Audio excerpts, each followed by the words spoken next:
Dear students, welcome to philosophy tuition.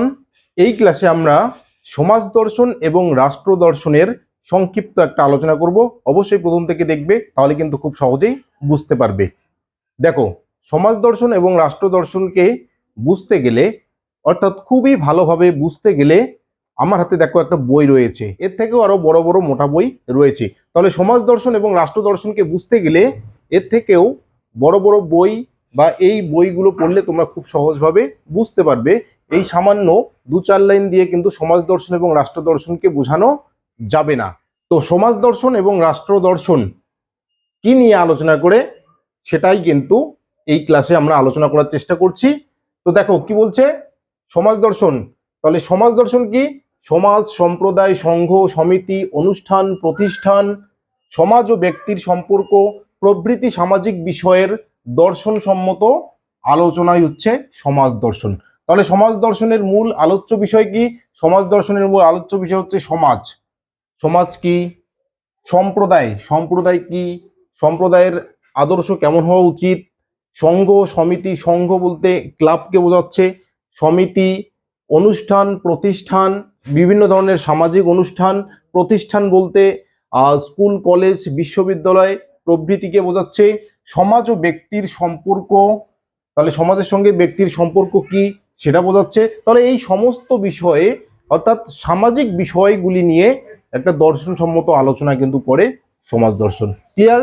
তাহলে সমাজের সঙ্গে সম্পর্কযুক্ত বিষয়গুলির দার্শনিক আলোচনাই হচ্ছে সমাজ দর্শনের মূল আলোচ্য বিষয়। আচ্ছা, তো এই সমস্ত বিষয়ের দর্শনসম্মত আলোচনা হচ্ছে কি? সমাজ দর্শন। আবার এই একই বিষয়ের বিজ্ঞানসম্মত আলোচনা কি? সমাজ বিজ্ঞান। ক্লিয়ার? তাহলে এই সমস্ত বিষয়গুলির যখন বিজ্ঞানসম্মত আলোচনা করা হয় তখন সেটাকে বলা হচ্ছে সমাজ বিজ্ঞান। আর এই সমস্ত বিষয়গুলির যখন দর্শনসম্মত আলোচনা করা হয় তখন কিন্তু সেটাকে বলা হয় সমাজ দর্শন। আচ্ছা, জিসবার্ট একটা সংজ্ঞা, জিসবার্ট সমাজ দর্শন সম্পর্কে কি বলেছেন? সমাজ দর্শন হলো সমাজ বিজ্ঞান ও দর্শনের মিলনস্থল। তাহলে সমাজ বিজ্ঞান কি? একটু আগেই বললাম যে এই সমস্ত বিষয়ের বিজ্ঞানসম্মত আলোচনা হচ্ছে সমাজ বিজ্ঞান। আর বিভিন্ন সমাজ বিজ্ঞানের যখন দর্শনসম্মত আলোচনা হয় তখন সেটাকে বলা হচ্ছে সমাজ দর্শন। তাহলে বিভিন্ন সমাজ বিজ্ঞান ও দর্শনের আলোচনা বা মিলন স্থলই হচ্ছে সমাজ দর্শন। ক্লিয়ার? আচ্ছা, এরপরে চলো রাষ্ট্র দর্শন। রাষ্ট্র দর্শন কি বলছে? মানুষের রাজনৈতিক জীবন সম্পর্কে দর্শনসম্মত আলোচনা। তাহলে আমরা প্রত্যক্ষভাবে কিংবা পরোক্ষভাবে কিন্তু রাজনীতির সঙ্গে যুক্ত। তো এই রাজনৈতিক জীবন সম্পর্কে যখন দর্শনসম্মত আলোচনা করা হয় তখন সেটাকেই বলা হচ্ছে রাষ্ট্র দর্শন। তো রাজনৈতিক জীবন সম্পর্কে আলোচনা মানে কি? রাজনৈতিক চেতনার আলোচনা। ক্লিয়ার? তাহলে রাজনৈতিক চেতনার দার্শনিক আলোচনা।